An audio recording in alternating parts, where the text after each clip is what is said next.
ಎಸ್ಐನ ಡಿಕೆಶಿ ಅವರ ವಿವಾದಾತ್ಮಕ ಹೇಳಿಕೆಗೆ ಯದುವೀರ್ ಒಡೆಯರ್ ಕೆಂಡ ಕಾರಿದ್ದಾರೆ.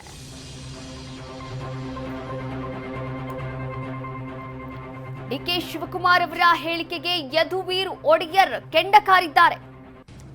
ಡಿಕೆಶಿ ಹೇಳಿಕೆ ಖಂಡನೀಯ, ಇದು ನಿಂದನೀಯ. ನಿಜಕ್ಕೂ ಕೂಡ ಬೆಟ್ಟ ಕೋಟ್ಯಾಂತರ ಹಿಂದೂಗಳ ಪವಿತ್ರ ಸ್ಥಳವಾಗಿದೆ. ಕಾಂಗ್ರೆಸ್ನಿಂದ ಯಾವಾಗಲೂ ಬರೀ ಧಕ್ಕೆ ಉಂಟು ಮಾಡುವಂತಹ ಹೇಳಿಕೆಯನ್ನ ನೀಡಲಾಗ್ತಾ ಇದೆ. ಹಿಂದೂ ಭಾವನೆಗಳಿಗೆ ಧಕ್ಕೆ ಮಾಡಿ ಪ್ರದರ್ಶನವನ್ನ ಮಾಡಲಾಗ್ತಾ ಇದೆ. ನಕಲಿ ಸೆಕ್ಯುಲರಿಸಂ ಪ್ರದರ್ಶನವನ್ನ ಮಾಡುತ್ತದೆ ಕಾಂಗ್ರೆಸ್ ಯಾವಾಗಲೂ ಕೂಡ.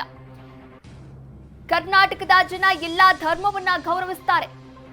ಹಿಂದೂ ಹಬ್ಬ ದೇವಾಲಯಗಳ ಮೇಲೆ ದಾಳಿಯನ್ನ ಮಾಡ್ತಾರೆ ಯಾವಾಗಲೂ ಕೂಡ ಕಾಂಗ್ರೆಸ್ನವರು. ಇನ್ನ ಸತತವಾಗಿ ನಡೆಯುತ್ತಿರುವಂತಹ ದಾಳಿಯನ್ನ ನಾವು ಸಹಿಸಲ್ಲ ಅಂತ ಇಲ್ಲಿ ಡಿಕೆ ಹೇಳಿಕೆಗೆ ಸಂಸದ ಯದುವೀರ್ ಒಡೆಯರ್ ಆಕ್ರೋಶವನ್ನು ವ್ಯಕ್ತಪಡಿಸಿದ್ದಾರೆ. ಡಿಕೆ ಹೇಳಿಕೆಗೆ ಬಿಜೆಪಿ ಕೂಡ ಕೆಂಡಾಮಂಡಲವಾಗಿದೆ. ಚಾಮುಂಡೇಶ್ವರಿ ಹಿಂದೂಗಳ ಆಸ್ತಿಯಲ್ಲ ಅಂತ ಡಿಕೆ ಶಿವಕುಮಾರ್ ಅವರು ಹೇಳಿಕೆಯನ್ನ ನೀಡಿದ್ರು. ಇದೇ ಹೇಳಿಕೆಗೆ ಸಂಬಂಧಪಟ್ಟಂತೆ ಯದುವೀರ್ ಒಡೆಯರ್ ಅವರು ಕೂಡ ಒಂದು ಪ್ರತಿಕ್ರಿಯೆಯನ್ನ ನೀಡಿರುವಂಥದ್ದು. ನೋಡಿ, ಇದು ಎಲ್ಲಿಂದ ಆರಂಭವಾಯಿತು ಅಂತ ಗಮನಿಸ್ತಾ ಹೋಗೋದಾದ್ರೆ, ಡಿಕೆ ಶಿವಕುಮಾರ್ ಅವರು ವಿಧಾನಸಭೆಯಲ್ಲಿ RSS ಗೀತೆ ಹಾಡ್ತಾರೆ. ಇದೇ ವಿಚಾರಕ್ಕೆ ಸ್ವಪಕ್ಷದಿಂದಲೇ ವಿರೋಧ ವ್ಯಕ್ತವಾಗುತ್ತೆ.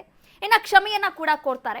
ಇದರ ಬೆನ್ನಲ್ಲೇ ಅವರು ಮತ್ತೊಂದು ವಿವಾದದಲ್ಲಿ ಕೂಡ ಸಿಲುಕೊಂಡಿರುವಂಥದ್ದು. ಏನು ಅಂತಂದ್ರೆ, ಚಾಮುಂಡೇಶ್ವರಿ ಕೇವಲ ಹಿಂದೂಗಳ ಆಸ್ತಿಯಲ್ಲ, ದಸರಾ ಧಾರ್ಮಿಕ ಆಚರಣೆ ಅಲ್ಲ, ಸಾಂಸ್ಕೃತಿಕ ಆಚರಣೆ. ಈ ಒಂದು ಹೇಳಿಕೆಯನ್ನ ನೀಡೋದರ ಮೂಲಕ ವಿವಾದಾತ್ಮಕ ಹೇಳಿಕೆಯಾಗಿ ಮಾರ್ಪಾಡಾಗಿದೆ. ಇನ್ನು ವಿವಾದಾತ್ಮಕ ಒಂದು ಪ್ರತಿಕ್ರಿಯೆಯನ್ನ ತಾವೇ ಕೊಟ್ಟಂತಾಗಿದೆ. ಎಸ್ಐನ ಈ ಕುರಿತಂತೆ ಯದುವೀರ್ ಒಡೆಯರ್ ಅವರು ಕೂಡ ಆಕ್ರೋಶವನ್ನ ವ್ಯಕ್ತಪಡಿಸಿರುವಂಥದ್ದು. ಇನ್ನ ಕಾಂಗ್ರೆಸ್ ನೋಡಿ, ಚಾಮುಂಡಿ ದೇವಿಯ ಜಾಗಕ್ಕೆ ಕಾಂಗ್ರೆಸ್ ಕಣ್ಣು ಹಾಕಿದೆ ಅಂತ ಬಿಜೆಪಿ ಕೂಡ ಆರೋಪವನ್ನ ಮಾಡಿರುವಂಥದ್ದು.